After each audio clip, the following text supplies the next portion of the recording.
Ang verse ko po ngayon, ito po ay 5 verse. Pinamagatan ko po ito para iwas away. Yan. Sa oras pong ito po yung pinagkaloob ng Lord na verse. Manalangin po tayo. Ang banal, marami pong salamat sa oras na ito. At Lord, pinupuri ka namin sa iyong kadakilaan. Panginoon Lord God, patawad sa lahat ng aming pagkakasala, Panginoon. At Lord God, sa oras pong ito, Lord, ikaw po yung manguna, ikaw yung magsalita, ikaw yung marinig, Panginoon. Hinihiling ko po, Panginoon, na magkaisa po kami sa pananampalataya, Panginoon, at maalis yung lahat ng bagabag sa puso at isipan ng bawat isa, Lord. Bigyan mo po kami ng pagkakataon, Panginoon, na makarinig ng iyong salita, Panginoon, na tumago sa aming puso, maibahagi namin sa aming kapwa, Panginoon. Lord, maraming pong salamat sa lahat ng pagsubok, sa lahat ng blessing, Panginoon, na kung saan nagiging matatag po kami, Panginoon. At Lord God, pangunahan mo po kami sa oras na ito, Lord. Salamat po muli. Ito po ang dalangin sa pangalan ni Jesus. Amen. Yan. Ito po ay pinamagatang pong para iwas away. Yan. Una po, paano po ba tayo makakaiwas para sa magkaroon ng kaaway? Yan. Una po, mahabang pasensya. Di ba po, kapag tayo ay naiinis or meron pa tayo nakakaaway, pinakauna po talaga yung mahabang pasensya. Yan. Sabi po sa Kawikaan 12 verse 16, ang pagkainis ng mangma kaagad na halata. Ngunit ang mga matatalino, di pansin ang pagkutya. Yan. Kapag po tayo ay mga matatalino, kahit tayo naiinis, di ba po, minsan hindi nahalata sa atin.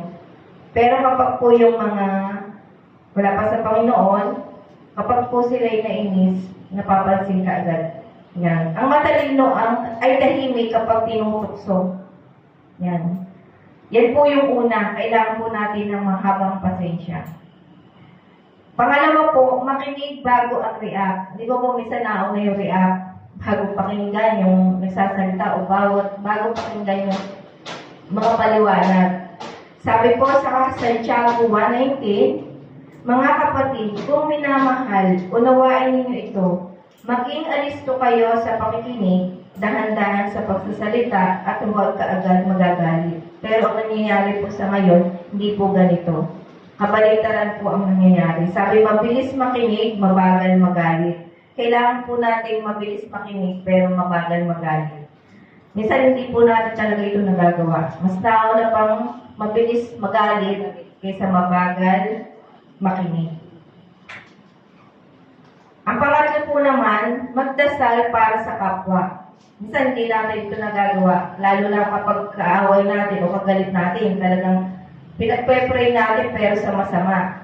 Pero hindi po naman lahat ng tao, bibihira lang talaga yung maano natin na ipinag-pray ang kalaban o ang kaaway na para sa makakabuti. Sabi po sa Mateo 5:44, ngunit ito naman ang sinasabi ko, ibigin ninyo ang inyong mga kaaway at ipanalangin ninyo ang mga umuusik sa inyo. Bihira po mangyari ito. Pero ito po yung utos ng Lord na kailangan po nating ipanalangin ang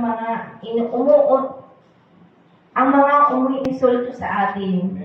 Yan, napakabigat pong gawin, pero ito po yung naaayon sa kalooban ng Panginoon. Amen po ba? Ang pang-apat po, magpatawad at magpakumbaba. Yan, minsan hindi po natin talaga ito nagagawa din. Nauna po tayo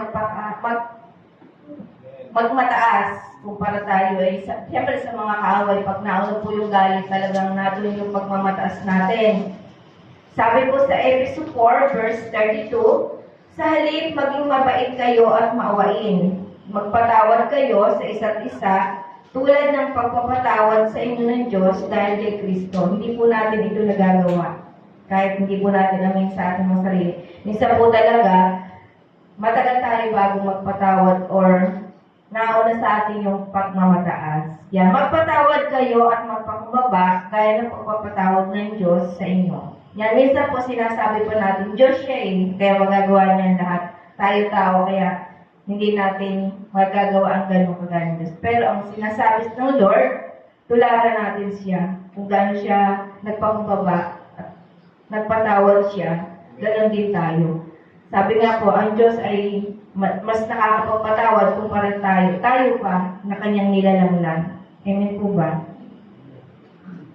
At ang panglima po, huwag palakihin ang maliit na issue. Hindi po ito nangyayari. Minsan po yung maliit na issue, yun po yung pinakamalaki.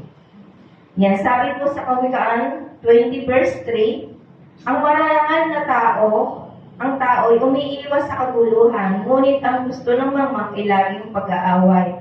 Yan, kapag tayo po ay yung mga marangal na tao, talaga po umiiwas tayo sa gulo. Amen po ba?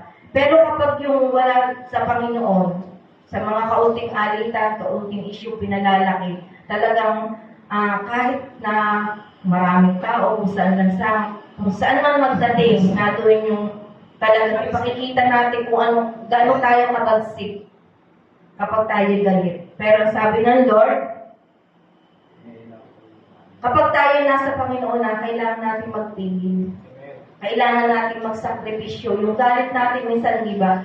Nararamdaman natin yung kapag galit na galit tayo, anong dapat natin gawin? Manalangin tayo na ibsan yung ating pagkagalit. Kasi ang lalabas po sa ating mga bibig ay hindi mabubuti, kundi masasama. At hindi rin po natin maiiwasan na kapag tayo nagalit, wala nang magandang lalabas sa ating bibig. Amen po ba? Puro masasama. Pero kapag tayo ay nasa panig ng Panginoon, iwas away. Kailangan natin ibaba kung ano man po yung pride natin. Kailangan natin magpakumbaba. Sabi nga po, tularan natin ang kabutihan ng God, sikapin natin mawala ang ugat ng ating kasalanan. Kasi po nagsakripisyo ang Panginoon natin sa krus upang tayo iligtas sa ating mga kasalanan. Nailigtas po niya tayo sa nagawa nating mga kasalanan, pero never pa po na nawala yung ating pagiging makasalanan kasi yung ugat po nasa atin pa. Yan. Sabi po ng Panginoon na ito po yung mga guide lamang na binigay ng Lord upang tayo ay makaiwas sa away. Yan. Una po mahabang pasensya, makinig bago mag-react, magdasal para sa kapwa, magpatawad at pagpakumbaba, at huwag palakihin ang maliit na issue. May natutunan po ba kayo? Amen. Amen po. Magsimula na po tayo na bago natin po tanggapin ang Panginoon Lord, kailangan po natin iwaksi o ibaba natin yung ating mga pride na tanggapin ng Panginoon. Kung gaano tayo kamahal ng Lord na nagsakripisyo siya, kailangan po natin siyang matularan gaya ng sakripisyo. Hindi ba po ibig sabihin na malampasan natin ang Panginoon, magawa natin yung talagang bukas sa ating puso. Yan, ipamigay na po natin ang ating pagsasalihan.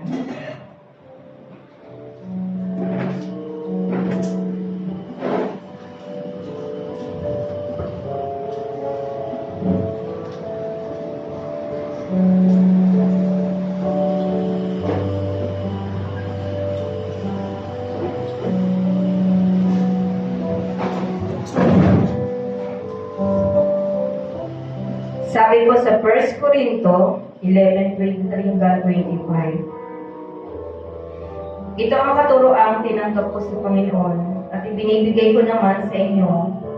Noong gabi siya ay pagkanulo, ang Panginoong Hesus ay dumampot ng tinapay.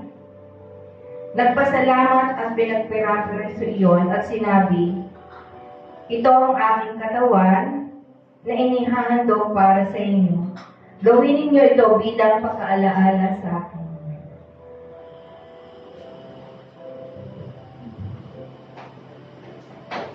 Matapos maghapunan, dumampot din siya ng kopa at sinabi, ang kopang ito ang bagong tipan ng Diyos na pinagtibay ng aking dugo. Tuwing iinumin ninyo ito, gawin ninyo ito bilang pag-aalaala sa akin.